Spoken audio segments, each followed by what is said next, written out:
NEET 2018 का जो question number 155 है, में से कौन सा ऑप्शन बिलतरतीब दम्मा हालात की सही नुमाइंदगी करता है। और इसी के साथ में इंग्लिश भी है ताकि आप लोगों को और आसानी से क्लियर हो जाए कि which of the following options correctly represent the lungs condition in asthma and emphysema respectively.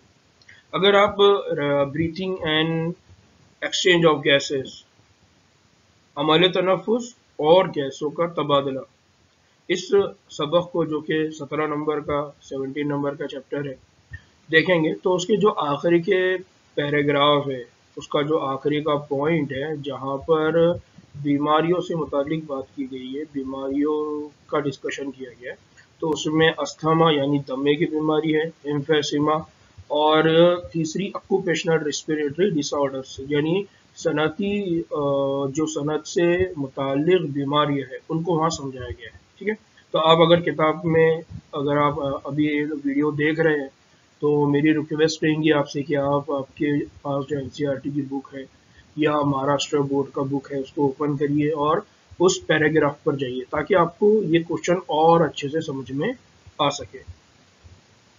ठीक है, तो सबसे पहला ऑप्शन यहाँ पर क्या है, सबसे पहला ऑप्शन ये है कि ब्रोंक्यूल्स की सोजिश, सांस की सतह में कमी, inflammation of bronchioles, decrease respiratory surface. सोजिश आपको मालूम है, सोजिश का मतलब क्या होता है, जब आपके जिल्द लाल रंग की हो जाए, उसके अंदर सूजन दिखाई दे, उसके बाद उसमें आपको तकलीफ होने लगे और उसके बाद आपको बुखार आने लगे, तो इस कंडीशंस को कहा जाता है सोजिश।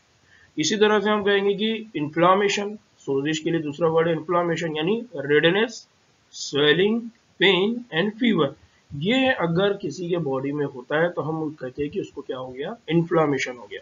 तो यहाँ पर ये पूछ रहा है कि अगर किसी को दमा की बीमारी या एम्फेसीमिया हो जाता है तो उसमें क्या होता है, तो उसमें वो पूछ रहा है कि उसके ब्रोंक्यूल में सोजिश यानी इन्फ्लामेशन होता है और उस इन्फ्लामेशन की वजह से सांस की सतह में कमी वाक़ई होती है, इस तरह से वो पूछ रहा है। दूसरा है सांस की सतह में इजाफा और ब्रोंक्यूल्स की सोजिश। आप कुछ सोचो कि अगर कोई चीज सूज जाए, किसी चीज के अंदर अगर फैलाव वाक़ई हो जाए तो उसकी वजह से उसके अतराफ की जो जगह है वो कम होगी या ज्यादा होगी।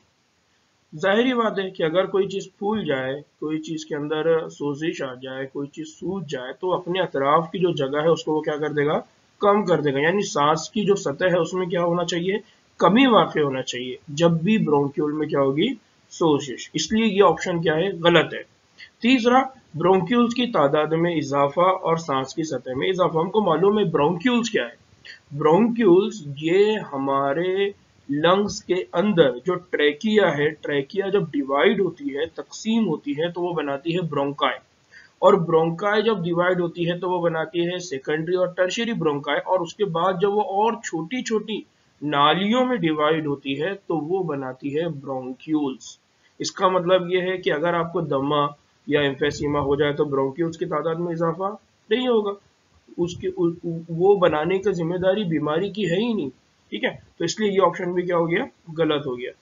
फिर चौथा ऑप्शन है, फोर्थ ऑप्शन है decrease respiratory surface, inflammation of bronchial, कि तनफुस की सतह में कमी और ब्रोंक्यूल की सोजिश। अब देखिए चौथा ऑप्शन और पहला ऑप्शन ये दोनों में बहुत ज्यादा क्या बोलेंगे हम, सिमिलैरिटी है, बहुत ज्यादा यकसानियत है। तो अब हमको समझना ये पड़ेगा कि पहले कौन सी कंडीशन आती है फिर कौन सी कंडीशन आती है। तो हमको मालूम है जब तक सोजिश नहीं होगी तब तक सांस की सतह में कमी नहीं आएगी, यानी जब तक बीमारी नहीं होगी तब तक सांस की सतह में कमी नहीं आएगी, या हम ये कहेंगे कि जो हमारे फेफड़े हैं वो बराबर काम करेंगे। तो पहले कौन सी कंडीशन आएगी, पहले बीमारी आएंगी और उसके बाद उसके असरात डेवलप होंगे, उसके असरात हमारे जिस्म में पड़ेंगे। तो इसलिए हम ये कहेंगे कि जो पहला ऑप्शन है वो इस क्वेश्चन का सही आंसर है। तो बच्चों ये उम्मीद है कि आपको ये सवाल का इस क्वेश्चन के जरिए आपको ये मदद मिली होगी कि आप चुके होंगे कि एम्फीसीमा और दमा में हमेशा सांस की सतह में क्या होती है, कमी होती है। तो ब्रोंक्यूल की सोजिश दमा में होती है और एम्फीसीमा में सांस की जो सतह है वो क्या हो जाती है, कम हो जाती है। तो मेरी और गुजारिश रहेगी कि आप इस क्वेश्चन के बाद अब दमा और एम्फीसीमा को पढ़े, इंशाल्लाह और ज्यादा कंसेप्ट आपका क्लियर होगा, आपको और ज़्यादा अच्छे से समझ में आएगा। दुआ में याद रखिए। अस्सलाम वालेकुम वरहमतुल्लाहि वबरकातुहू।